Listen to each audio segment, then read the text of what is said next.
In March, Stanford University bioengineer Manu Prakash flew from France to his home in California and spent 2 weeks in personal quarantine.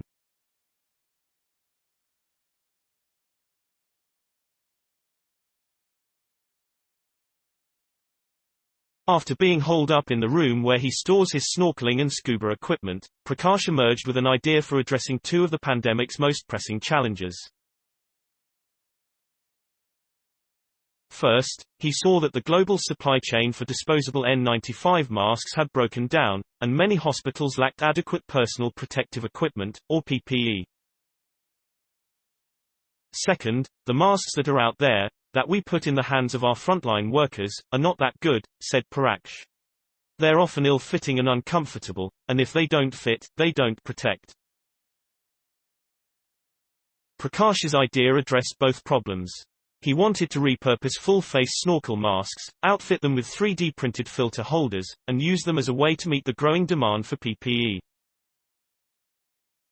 The idea became a tweet, which spawned an international collaboration, which led to design and testing in Prakash's lab and elsewhere, which resulted in tens of thousands of snorkel masks being shipped and used around the world.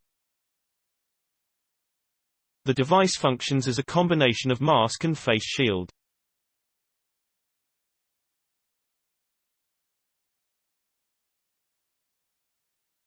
Mechanical engineer Laurel Kroo, who works in Prakash's lab, described the design, testing, and distribution of Pneumask at the 73rd annual meeting of the American Physical Society's Division of Fluid Dynamics.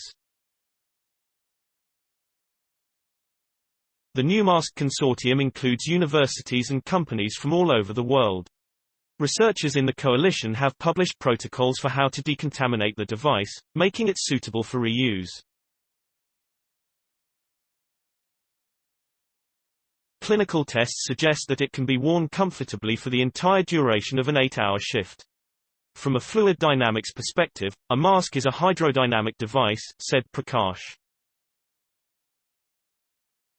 A lot is happening when you breathe in and breathe out. You have to have the right kind of filters. You have to think about rebreathing, and comfort. Prakash's lab has pivoted to focus on many COVID-19 related projects. They helped launch the 1000 by 1000 project, which repurposes cotton candy machines to produce protective, N95 grade mask material. To make cotton candy, the machine melts and spins out liquid sugar in fine threads. To make filter material, the repurposed machines spin out nanofibers that can trap minuscule particles.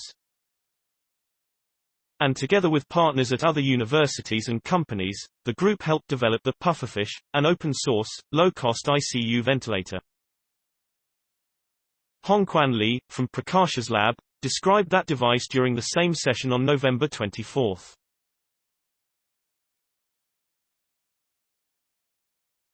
Sungwon Jung at Cornell University, who studies animals through the lens of fluid dynamics, has been working with researchers including Saikat Basu at South Dakota State University, in Brookings, and Leonardo Camorro from the University of Illinois Urbana-Champaign on masks that take their shape.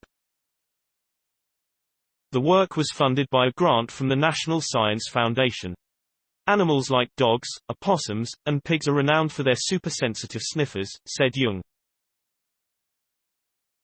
They have a very complicated nasal structure, and we tried to mimic that structure in our filters. The human nose is fairly straightforward and vacuous, said Jung.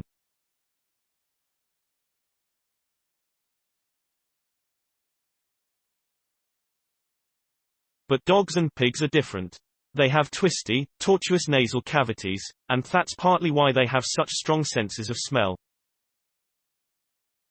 Fluid mechanics tells us that if you have such a tortuous air pathway, you have more changes to capture more particles, said Jung.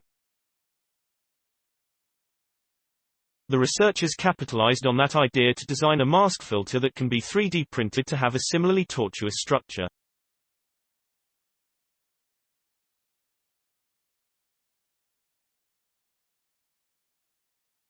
Lab tests showed that it can block micron-sized particles and has a low pressure drop, which means people wouldn't have to breathe hard while wearing it.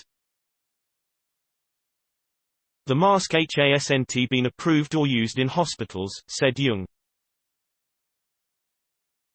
Please support my channel to grow by pressing subscribe button and the bell icon. We will notify you technological news. Thank you.